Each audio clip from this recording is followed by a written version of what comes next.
Welcome back to the program. Around the table, Anthony Stewart, Justin Bourne, and occupying chair number 4. That's been a pretty special chair today. Brian Burke for the first hour. Moments ago, Alan Doyle sat in that chair, and now nothing changes in this place. Matt Marchese. Another day, and I get made fun of. Save the best for last. See, you got support. Yeah, okay. Sure.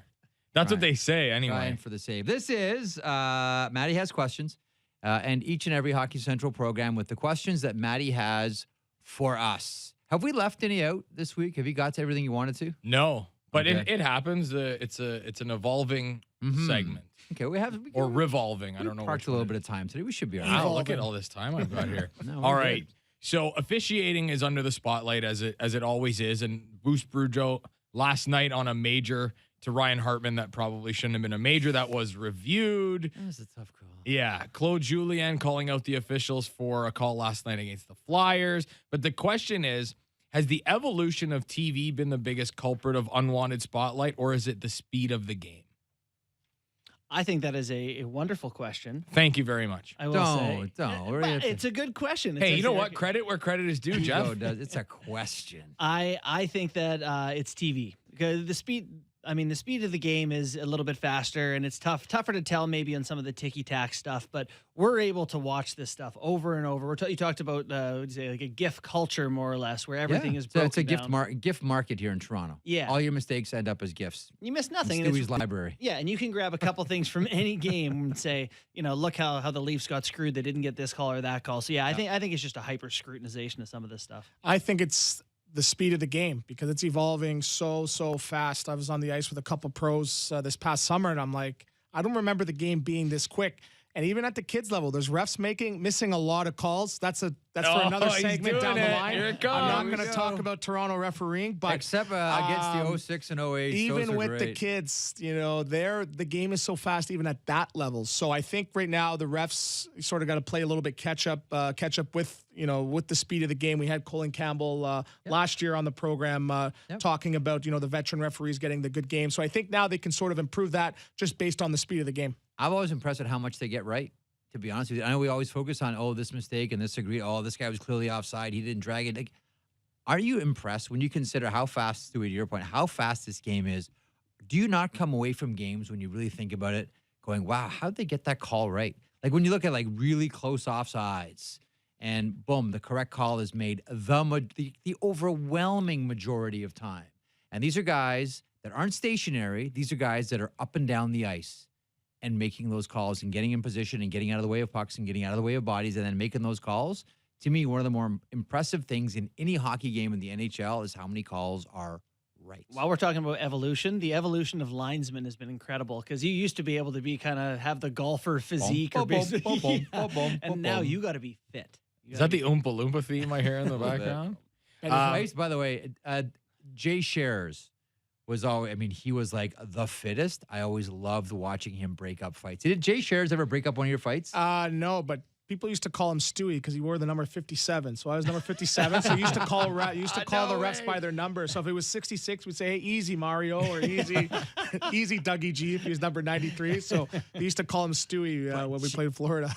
When Jay grabbed a guy to end a fight, like you could see like the player like almost like he was so strong. Oh, he's a big, like Jay as a man, line would grab you, and the player was like just welt like, okay, yep, the fight's over, sir. I gotcha.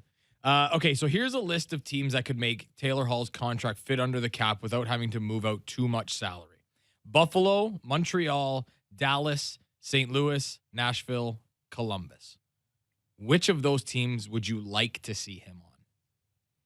My vote's Montreal.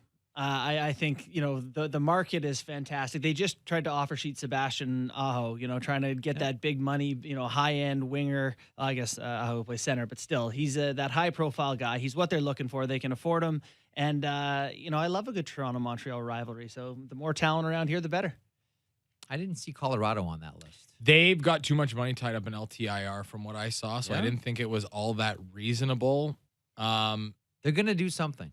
They're going to have to. Elliot winked at it in 31 Thoughts this week at sportsnet.ca. It would, and Elliot maintained, because he did two things in 31 Thoughts this week, and he put them right beside each other. One was mentioning that Colorado was going big game hunting, And the other, and like the very next thought was an update on Taylor Hall.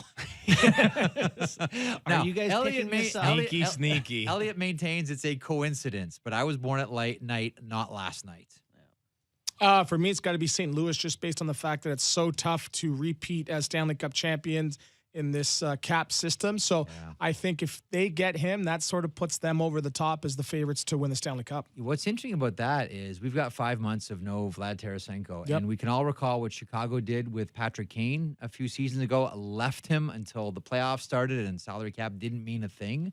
That wouldn't be the worst idea So here. they could add him and have Tarasenko come back and For just the be playoffs. Be fine. Yep. 100%. Ooh. They did it because they brought in who's Chicago bring in from Arizona, Antoine Vermette. Yeah. That they brought in, which they would not have been able to afford until the playoffs kicked in. Okay, we got like a minute, 20 seconds here. So, right. Best coach in the NHL right now, and Jeff and I talked about this off air. I think it's Barry Trotz, and I don't even think it's close. Tough to argue that when you see what he's done in New York. Even Nashville before that. What did Yeah. he win with? But like when they came up and they started winning, those teams weren't all that great. But he finds a way to win with not a lot. I like John Cooper in Tampa Bay. I love the way they play. His style matches up with my own taste, so I'm taking Cooper. What do you think, Stewie? I'm going to stick with Barry Trotz just because defense. Offense wins, puts butts in the seats. Defense wins championships. In my opinion, New York Islanders right now Stanley Cup favorites. You talk Barry about Trotz system. style of coaching and the way his team plays, Jared Bednar. I know I've gotten Colorado here back to back, but right now, and despite all the injuries, you guys see how they took Nashville apart last night? Like, it was clinical. Put up a 9 spot. Ooh, yeah. goals in the Jared second. Bednar. And as far as being a new school coach, in touch with players, let's not forget, dude, he took that job late after Patrick Waugh said, yeah, not for me anymore. So I give him the mulligan on that first season. Yeah, to me, Jared Bednar. A pretty good list there. All right, we're out of time. Did you enjoy your week, Matty? That's all that matters. I did. Super All right. in the making. Writer's Block is next. Thanks. Back on Monday. More Hockey Central.